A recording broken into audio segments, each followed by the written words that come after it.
ورجيني صورتك يا الله. يلا هاي بتحداك لانك موجود.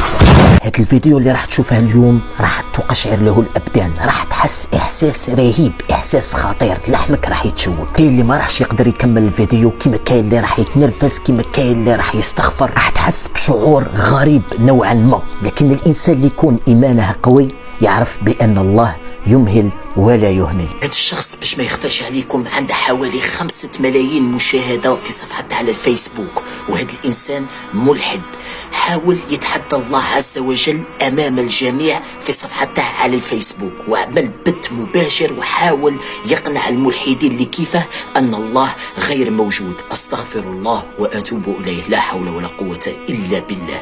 شوفوا معنا هذا المشهد. وبتحدى الله. أنا الآن أعلن تحدي الله تبع الإسلام. أنا معاي الآن بدي الآن تقريبا قديش صرنا نبث؟ صرنا 55 دقيقة، معي 5 دقائق بس، بدي أنهي البث بعد 5 دقائق. 5 دقائق بدي أمسك القرآن مرة ثانية وأحطه في الزبالة. يا الله أنت هون سامعني؟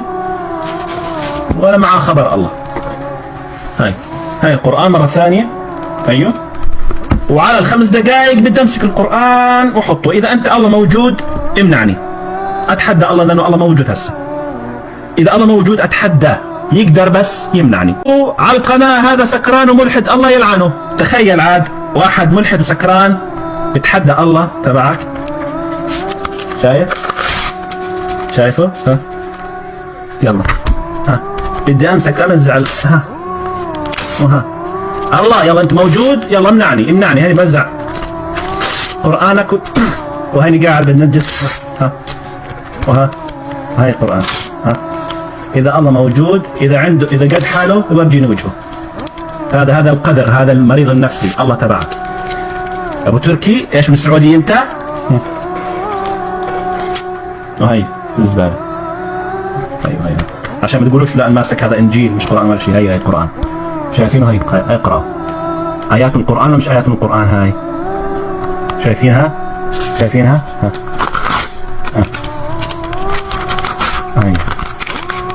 هاي يلا يا الله ورجيني صورتك يا الله. يلا هاي بتحداك لانك موجود. بتحداك بس انت جبان يا الله، اجبن منك تواجه خرف يوسف، اجبن واحقر منك تواجه خرف يوسف.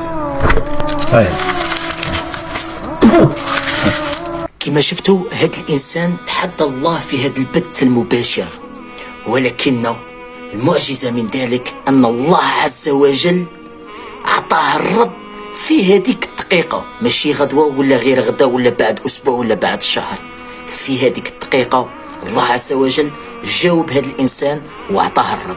شوفوا معنا كيفاه جاوبه الله عز وجل. كما راكم تشوفوا في هذا الفيديو، هذا الإنسان في هذيك الدقيقة ثم انحل إلى يومنا هذا مازال عايش، ثم ما يتبلعش. هذا الإنسان ما يقدر يأكل، ما يقدر يشرب، ما يقدر يدير أي حاجة، ثم قعد بهذه الطريقة اللي راكم تشوفوا فيها محلول، رغم أن خسر الملايير والملايين المملينة باش يعاود فمه يتغلق، ثم قعد بهذه الحالة.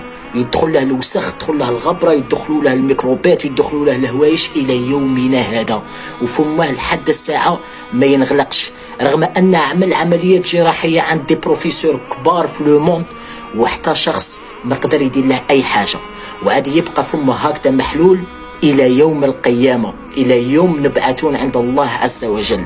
في هذيك الدقيقة رد عليه الله عز وجل. هذا الميساج لجميع واحد ملحد ما يأمنش بالله عز وجل. الله اللي خلق الأرض والسماوات والبشر والبحر والرمال والحيوانات في 7 أيام، قدرة تاعه والقوة تاعه ما يقدر لها تا واحد.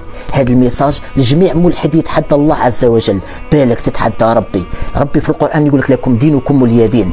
سواء كنت مسيحي، سواء كنت يهودي، سواء كنت مسلم، يكون بيناتنا الاحترام ويكون بيناتنا اليومانيتي الإنسانية، رغم أن الدين الصحيح هو دين الإسلام، لكن الله عز وجل في القرآن الكريم ويقول لكم دينكم ولي دين. بصح لازم تأمن بالله، بالك ما تأمنش بربي. راك تشوف هذا راح يكون عبرة لمن يعتبر.